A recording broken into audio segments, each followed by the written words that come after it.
In this video, we are going to see what do you mean by a signature file. This is one of the representation technique for your document apart from the inverted index.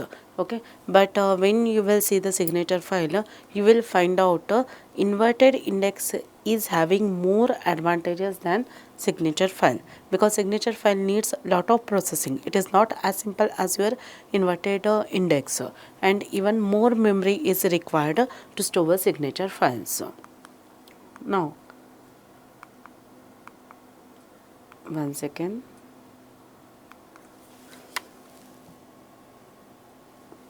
Okay, now what we are doing here, what do you mean by signature file? It is a word oriented index structure, and in which we are using one of the technique called as hashing. Okay, so here for every word I'm using one signature, and I'm performing the OR operation and trying to concatenate this OR signature to get the signature of the block. With one example, you will get a clear idea. Okay, now here when you are going for the sequential search throughout those bits, then it will be a costly process. But what they are saying, when your text size is less, then it will give you the less overhead. Okay, and when your text size is more, then this is not a suitable process. Okay, and as I told you, inverted files are far better than a signature file in most of the applications. Now, how is the structure? First, what you have to do is you have to create a signature. How you are going to create a? Each text is divided into blocks. Okay, and block means what? In which there are a number of words. What you have to remember, to create a signature, first you have to divide your text into blocks, and in each block there are a number of the words, and each word will have its own signature, and that is what called as a word signature. Okay, now the word signature will be of a b bit length. Okay, and in which number of 1 bits will be represented by the variable m. Now here even you can try to find out, is there any common prefix? For example, listen, free. Then how you are going to have its triplets? First any other inserted character and fr, then fre, then re, and at the end. So you can divide the word like that also. Means what we are doing here, first of all, the text is divided into block, block is divided into word, word is again divided into triplets. So like that division you should remember. Okay, and each triplet is hashed to a bit position, and the word signatures are odd to form the block signature. Yeah, and then block signature is concatenated to form the document signature. Now remember these steps. What the steps are telling me? What the steps are telling me? First, you are dividing your text into blocks. In that block, there are words, and you are trying to get the word signature. Now, word signature is having the length b bit, and in which the number of 1 bits will be what? M. And here I am trying to divide the word into triplets. Example, if free is there, generally what you will assume, that free will have the only these two triplet. But I can get more variation when I insert a special character like this. Then the first two letters I can utilize, then one more time special character is introduced, and I can utilize the last two letters, and these are the common triplet. Means by seeing the word length you will get such triplet. Now this triplet is hashed to a bit position, means based on the one value the triplet will be represented. Now then what we are doing, we got the triplet signature, okay, by using the hashing method. Okay, are you understanding? Then how we will obtain the word signature?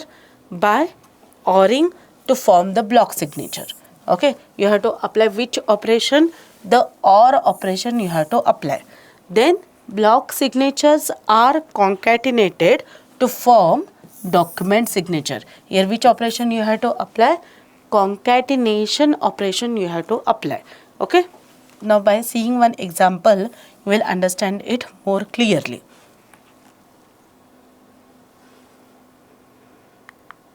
Now, as I told you, what are the two words I am using here? Free and text. Okay. Now, based on the triplet division, I got the 4 triplets. Yes or no? Now, in this 4 triplet, each triplet I am using a different combination of bits, and these are my signature of the triplets. Okay. Now, this is the signature of the triplets from the for the word text. Now, what I have to apply? OR operation I have to apply on these hashed bits of your triplet. Okay, I have applied the OR operation. Now, what I have to do? I have to go for the block signature by concatenating these all word signatures.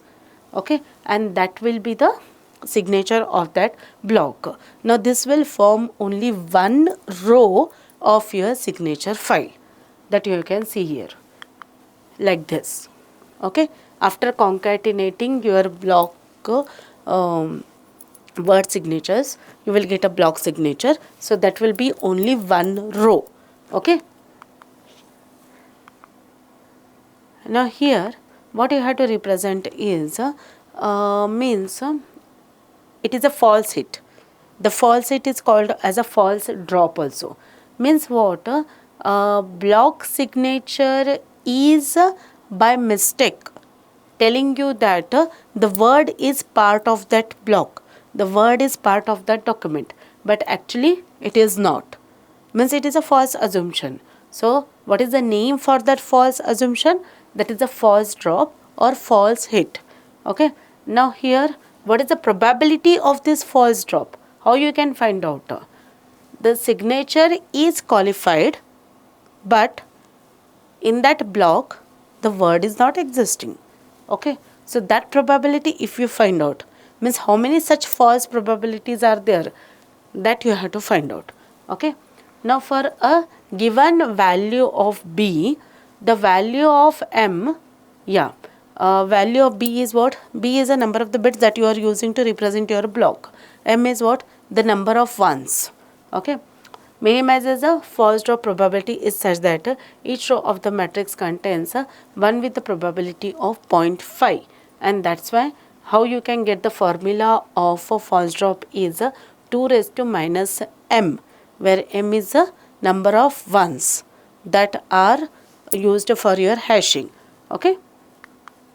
Now, as I told you, by concatenating each word signature, you are getting a block signature. So that block signature is forming one row of your matrix, and that is what called as a signature file. Now, what is the length of your block here? F bits. Okay, and these are all the document. Means for each document there is a signature. So each document signature is giving me one row. Now, what I can do? I can use 1 level indexing or 2 level indexing using a pointer to store it in the memory. Okay. The size of the document signature F is equal to size of the block signature. Yes, block signature only I am using to represent my document. And what is the size of your block signature? B, and that is what the F. Here F is the length of your one row of the signature file. Now here what I am doing, how I am going to represent this whole row in the memory I will store, and its address will be pointed by a pointer. So in my main memory easily I can store the pointer file, and if once the address in the secondary memory I know, using this pointer I can easily retrieve it. Okay. Now here if you want to reduce your memory requirement, then you can go for a compression of your signature file. But when it is a sparse matrix, as you have seen, you can represent the signature file with a matrix. But if number of zeros are more than number of ones, then it will be called as a sparse signature file. How you can find out it? The total number of the bits divided by 2. Okay, if the number of zeros are greater than this formula, then in that case it will be called as a sparse signature file. Then in that case, go for the compression technique. Try to reduce it. Okay, now how you can do it? Either you can go for the vertical partitioning. What is the vertical partitioning? You will start with the 0th column. Okay, and horizontal partitioning means what? You will divide a document wise.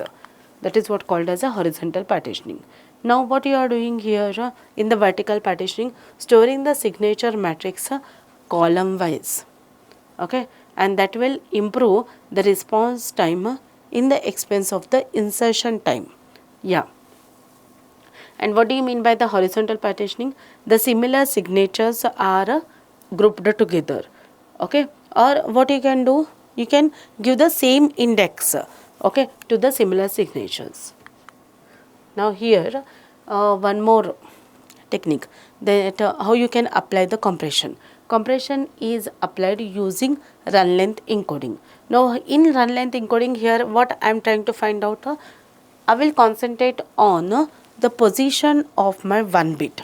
Okay, now here you can see that there are 4 words in my block, and these are what using 4 bits I am going to represent it based on the position of the 1 bit. Okay, and finally here I will apply the OR operation, and by concatenating it I will get the signature of the block. Now what you are going to do here, till I get 1, that will be 1 block. Okay, so L1 is containing all the zeros and then the 1. Till I get next one, again I am having 2 zeros, that I will store in L2. So when I am trying to store these only L1 to L5, then I should understand that before starting L2 there is 1 bit, before starting L3 there is 1 bit. So using this process, what is the advantage I am getting? I need not store the 1 bit, I can store only the 0 bit length. Okay, now here you can see that let us take the first term, that is your data. You are representing the data with this sequence. Okay, now how you can decode it? First let me store it in the L1, okay, in which there are 4 zeros.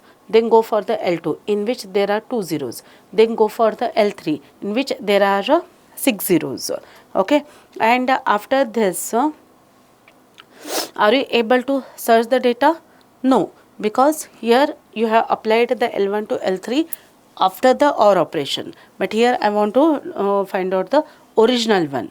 Okay, so the search process is very slow. Okay, now in the vertical partitioning, what I am doing here is bringing useless proportions of the document signatures in the main memory. Yeah, that 1 column only I am trying to bring in the main memory. Then it is a bit sliced, okay, or the frame sliced. Bit sliced means what? Only consider 1 bit. Frame sliced means what? Particular number of the bits you will consider. Means column wise division I want. Okay, so here you can go for it. Okay, in bit sliced partition, what I am doing, simply get the transpose of it. Whatever is the row here, convert it into the column. Are you understanding? So this 1 column will be considered as a 1 row. So that is a vertical partitioning. Now here in the frame sliced partitioning, what you can do is, the 2 rows can be considered as a 1 frame here. Are you understanding? And I will store the pointer to these 2 rows together. Okay, so that is reducing my memory requirement. Yeah, each frame will be kept in the consecutive disk blocks. So whenever those 2 documents I want, I can retrieve the frame directly. So all the documents part of that frame will be retrieved to me. Now here, because of this, what is the advantage you are getting? What is the advantage you are getting? It is not having the false drop. Okay, means though it is not present in one document of your frame, it will be available in the another document. So if it is a part of the frame, means what? there is a hit. So it will not be a false hit. Okay. Now horizontal partitioning, as we have seen that each row we should divide. Okay, and that is what called as a partitioned signature file. Though you are going for the horizontal one, vertical one, that vertical is either individual bit or whether it is a frame wise, so that will give you a signature key. For that particular portion of the documents, you will get a signature key, and even it will be called as a module. Now what you can do during your retrieval process, the query signature is matched with your signature key, and based on the similarity the data will be retrieved. Okay, means you have to scan all the signatures of your document and that is matched with the query signature. Okay, so this is all about how we can use signature files. Thank you.